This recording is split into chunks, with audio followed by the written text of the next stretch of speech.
Hey, how you doing? This is John, and welcome to John's Long Box. Today I'm looking at Amazing Age #1. This is one in a 5-issue limited series. This is by Alterna Comics. I love that corner box. And yes, that was the cover price, $1.50 in only 2017. It can be done, ladies and gentlemen. So what we have here was a comic. I missed this when it came out. I got into Alterna Comics, I don't know. I forget the exact year, but around this time. But I missed this comic, and I saw an ad in an Alterna comic, and I was like, "Oh, what's this 5 issue?" So I went and I got it, and I hunted it down. So it was kind of hard to find. Okay, so just be forewarned. But so I think I got the first issue a couple of years ago, then whatever, and I finally got all 5 issues, and then I sat down and read them yesterday, and I loved it. I absolutely loved it. So, all right, without further ado, let's check it out. Matthew David Smith, I know nothing about this gentleman. Jeremy Massey, I know nothing. Christine Brunson, I know nothing about these three people other than the work that they're about to do. Okay, here is the aid. Here's oh my mouth. Here is the ad that I saw. Okay, I'm trying to remember what comic I actually had. I think I had the chair, and I saw this ad, and I went and I started looking for other alternate comics that I don't have. So I saw this. I've been looking. I got Croak. I finished that. I read that. And the rest of these, like the chair, I got. The rest of these, Lilith Dark, I got. But anyway, I'm just wasting time. All right, so let's look at this splash page. Amazing Age, Part 1 of 5. Story is by Matthew Smith. Art Jeremy Massey. Colors by Christine Brunson. And it's kind of like not Marvel, not DC comic book art. Okay, that's the elephant in the room. Either you like it or you don't. And this is it right here. But I was just like, okay, it's kind of not what I'm used to art. I'm trying to be nice. And once I saw the story, I was like, it's perfect. It's perfect for this story, and you'll see why. I like the splash page. It shows you a bunch of the heroes here, and this is a pretty cool design, and I always say that. Costumes have to be simple and elegant. I love this. I love this design. I thought his name was going to be Jaguar, but it's the Jumper. And this is Bladehawk. Okay, and we'll go in. I say okay a lot. I got to stop. Oh, let's look at the indicia. Amazing Age, first printing, 2017. So normally, this is kind of close for comics to the showcase. But it's a 5-issue series. It's already out. I'm going to showcase the whole issue. Because I don't know, 5 years, that's a good enough leeway time. It's not current on the stands, and that's my policy. So here we have a superhero battle. Two panels over here, they're fighting, smashing robots, shooting. It's all like the superhero tropes. Look at all the action going on, laser beams, some snappy Panther, Woody Banter, superhero action. And this is a costume I love. This is what's his name, Bladehawk. Where did that blast come from? Look for it. G. So this is G, like masters gravity and stuff. And again, I love this costume. Just picture this costume drawn by John Byrne or George Perez. It would be amazing. And I just realized that that's insulting to this artist. But you know what? I don't think anybody should be insulted by having this stuff imagined by George Perez or John Byrne. And here comes the main characters. That's Mr. Mighty. That's the Black Knight. And oh my God, I can't remember her name. And the Jet. Destroy them, and they're fighting. Look at Mr. Mighty, just smashing everything, and she's using like psionic rope abilities, and he's using what he calls the Nightlight. It's some sort of like electrical power. I don't want to call it lasers because lasers have to be straight. If lasers aren't straight, they're not lasers. And then he's fighting Mr. G. He chases them off, and they shake hands, and ta-da! This is a children's comic book. Thank you, Mr. Mike, and I love that they put the blue lines and stuff like that. Here's a newsprint. And I have to comment on this. This is newsprint. This is how comic books were most of my life. And I didn't realize how much I missed it until I saw alternative printing on glorious newsprint. This is better paper than the newsprint that we grew up. I just think like the science has evolved, but it just feels like old newsprint. I can't describe it. I'm not a professional artist. I could draw about as well as this kid. I'll get back to the story in a minute. I'm being meta right now. So I can't describe it, but the color process on newsprint is the way comics should be. There's my scientific, pseudo-professional opinion. When you get this new Baxter paper or whatever papers they're using today, it just like look at this. This looks like the ink actually gets into the paper and it's not too saturated. On the new paper, I don't know what's going on, but the colors just seem like too strong. Is this flat colors? I bet you they could replicate, but I don't know. This is just, I just like this. This is just like, I don't know. Nostalgia, is that the right word? You know, it's just the way comics are supposed to look. The printing process, the paper, the way the color looks, you know, it's just the way comics are supposed to look. I don't know. You know, take that, consider the source, okay? So here we have three friends. They're playing, and he's reading the comic book. He's like, "Oh my God, I'm great. I'm a superhero. Look how into it he is." And they're showing her the girl of the group, and she's a superhero too, and they're all, and she's like, "You got to come home. Something's going on. You got to come home." He's like, "Wait. Here's an ad for the Wicked Righteousness. I showcase this." And he runs all the way home, and his poor dad was killed. Okay? Tragic. Look, even the cop is upset. Oh, I thought his mouth was open and wailing. It's his mustache. And that's his mom, and your dad, no words needed in that panel. And poor kid, he just, Amazing Age is the name of the comic that he was drawing. He was drawing a comic, making himself Mighty Man, and he was making his two buddies the other two superheroes, and they were the Terrific Trio, you know. And, you know, Dad's dead. Everything just seems like not worth it anymore. Look at these ads. The Pulaski Web Printing Company. Okay, need a super team to get your comic. Oh, cool.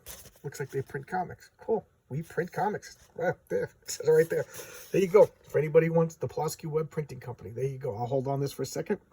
I don't know if they're still in business. I just noticed that now. Keep in mind, this is a 2017 comic, and we are now in 2022. So this is 5 years old information. Okay, back to the comic at large. So here he is. You know, it's like SpongeBob would say 5 years later. So he's in a teen now, and he's hanging out behind the bleachers with the unsavory kids. You know, Dad died. He went into a funk. And, you know, you don't need to explain it. I like that. And what do we have here? His friend, you know, out of sight, watching. That is great storytelling, this panel. It says everything you need. A lesser writer would, 5 years later, you know, she's over here and wants to be friends. You know, why won't you hang out with me? With the big, you know, but the art is conveying a lot of emotion, a lot of story. And that's what I want out of comic book art. Don't insult the reader, and don't clog up the landscape with unnecessary word balloons. This is perfect. 3 word balloons. I don't need her stupid car. Blah, blah, blah, blah, blah. And you got everything from the tone of the words. Excellent. It's like it's crushing the soda can, Earth to Sam. So he's in a funk. He's been in a funk. Can you blame him? Can you blame him? That's what I like about this. He's not a bad kid. His dad died. He was a little boy. You know, he was into superhero and stuff like that. His dad was probably his superhero.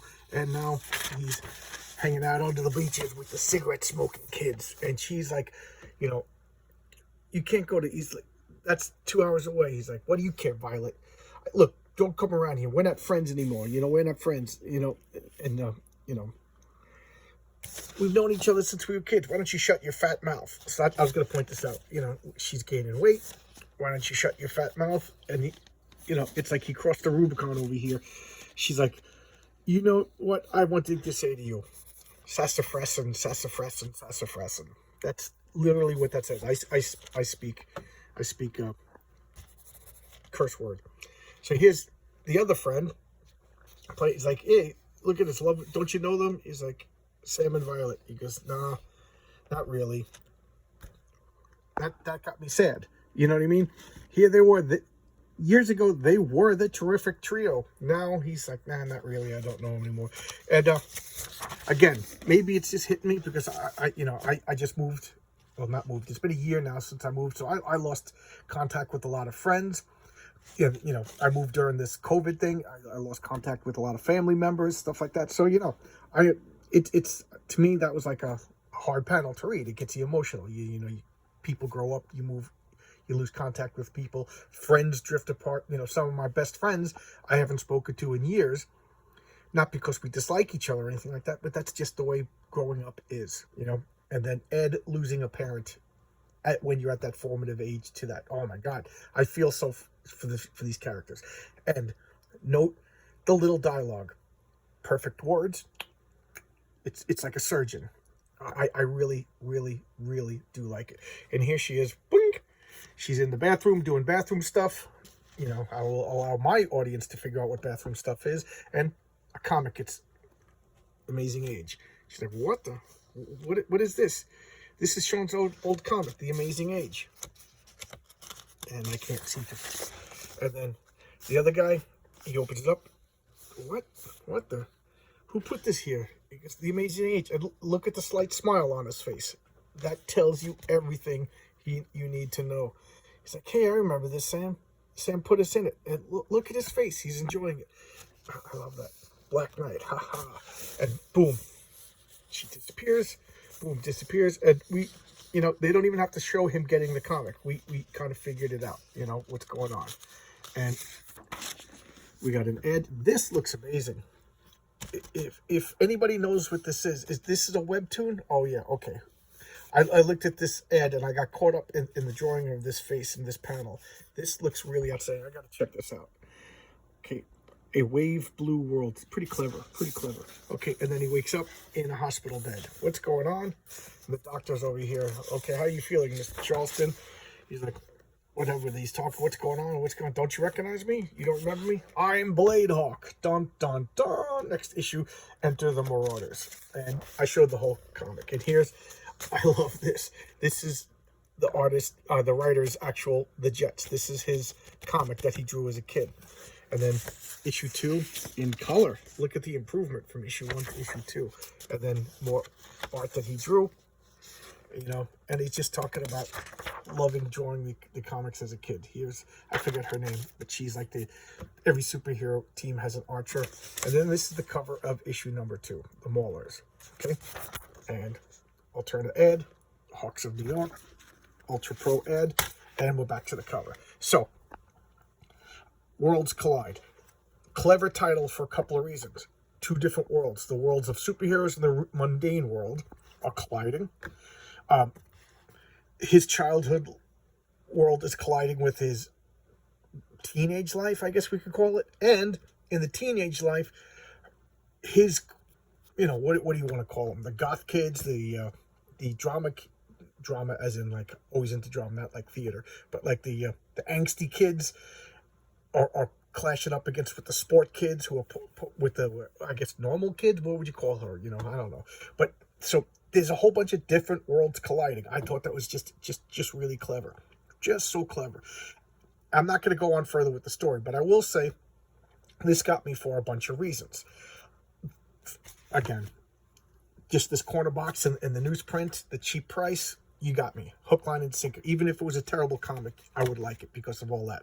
But I do like it. It got me with the emotion, you know, the kid feel isolating. She misses her old friends. He moved on, but he still has feelings for his old group, stuff like he's not a bad guy, but you got to get on with life. This guy doesn't want to be your friend. And that's what he says in the second issue. He goes, listen, I wanted to be your friend, but you pushed me away. And there's only so many times I'm going to, you know, I could take no for an answer before I move on. I love that speech. You know, so there you go. I like, so it's like a coming of age story, little kid growing up, dealing with loss. And I used to draw my own comic books too as a kid. And I made up my own superheroes.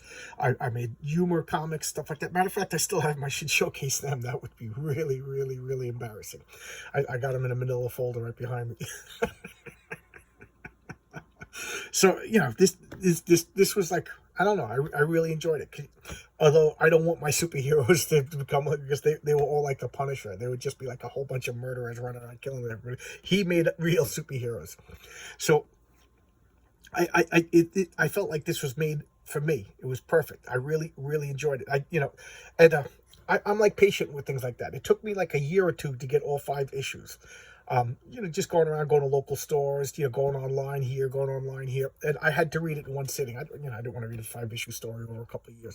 So I like the thrill of the chase and catching the comics, putting them together, and then reading them. So I don't mind that. That's part of the fun of collecting comics.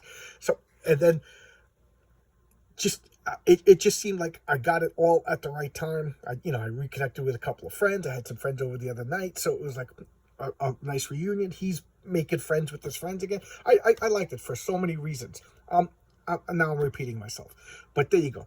Alterna Comics. I unabashed Alterna fan. For those of you who don't know, Alterna Comics is a small independent comic book company run by a gentleman named Peter Simeti. He's been hustling comics, I don't know how many years. And with at one point they were in the Diamond Distributing. At one point he was going to comic book stores to sell to them. Now he goes on Indiegogo. So you could go to Indiegogo, and get on his mailing list, and he'll get you links. And then I guess it's seasonal. You just pay for the comics, and then they come in the mail. You don't have to worry about it. This was before all that, so this went to comic book stores, stuff like that. I don't really know the past of Alterna Comics. There you go. But it's an interesting company, a lot of good product. Cheap as far as what is Batman now $7 an issue? I think that the new comics are $1.90, so for $2 an issue, that's fine for a comic book. There you go. Not enough shilling Alterna Comics, but I really enjoyed this. I'll look for more of this team. I thought they were a good team. If anybody knows what they're doing today, give me a shout out in the comments. I'd like to see what's going on. All right. See you tomorrow I'll probably go back to the Marvel Universe tomorrow. All right. Thanks a lot. Bye bye.